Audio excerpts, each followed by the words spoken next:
24 আমরা ভিন্ন খাতে দেখি না। এক সাগর রক্তের বিনিময়ে 71 এসেছিল।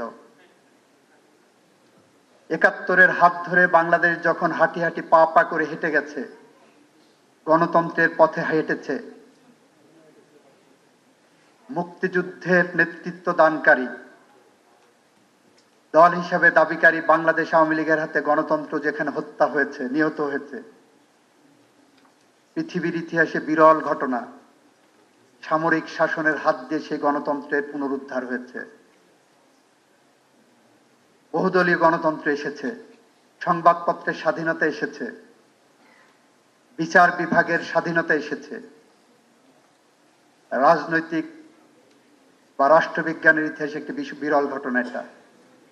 তারপরে 82 থেকে 90 সাল পর্যন্ত বাংলাদেশের মানুষ সংগ্রাম করেছে। আমরা যদি বলি 24 না 71,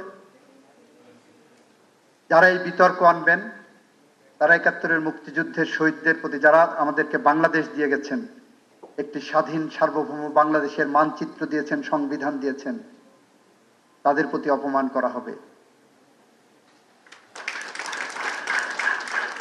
যারা বলবেন যে না 71-ই ভাই সবকিছু, 24 কিছু না, তাহলে আমরা বলবো আবু সাইদ, মুগ্ধ, আনাস, 5 বছরের শিশু, 1400-এর উপরে মানুষ 36 দিনে পাখির মতো গুলিবিদ্ধ হয়ে মারা গেছেন।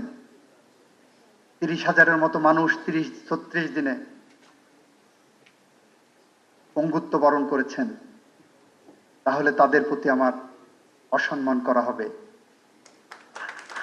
আমরা যদি বলি 90-কে বাদ রাখি, তাহলে 82 থেকে 90 পর্যন্ত বাংলাদেশের মানুষের গণতন্ত্র ফিরিয়ে আনার জন্য যারা রক্ত দিয়েছেন, জীবন দিয়েছেন, জাফর, জয়নাল, দীপালি সাহা, কাঞ্চন, রাউফুন, বসুনিয়ার মতো রাজপথের সাহসী সৈনিকরা যখন জীবন বাজি রেখে, জীবনের রক্ত দিয়ে গণতন্ত্রের জন্য সংগ্রাম করেন, তাদেরকে ছোট করা হবে।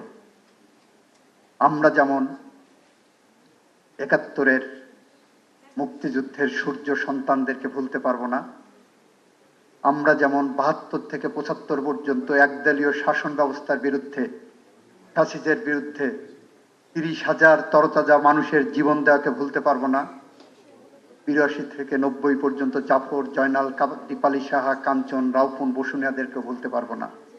আমরা ভুলতে পারবো না আবু সাইদ, মুগ্ধ, আনাস সহ 1400-র উপরে তরতাজা জীবনকে।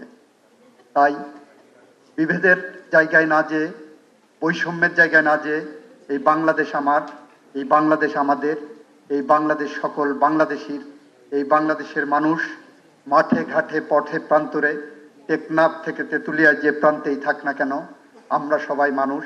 সেই প্রত্যয় ব্যক্ত করে, সেই সংগ্রাম মুখর একটি প্রত্যয় রেখে, সেই স্বপ্ন দেখে সকল মানুষ সমান, আইনের দৃষ্টিতেই নাই, শুধু মানসিকভাবেও, নৈতিকভাবেও সকল মানুষকে শ্রদ্ধা করতে পারি, এই স্বপ্নের পথ ধরে যদি আমরা হেঁটে যেতে পারি, তাহলে কেবল আমরা একটি বৈষম্যহীন আইন এবং বৈষম্যহীন সমাজ পেতে পারি।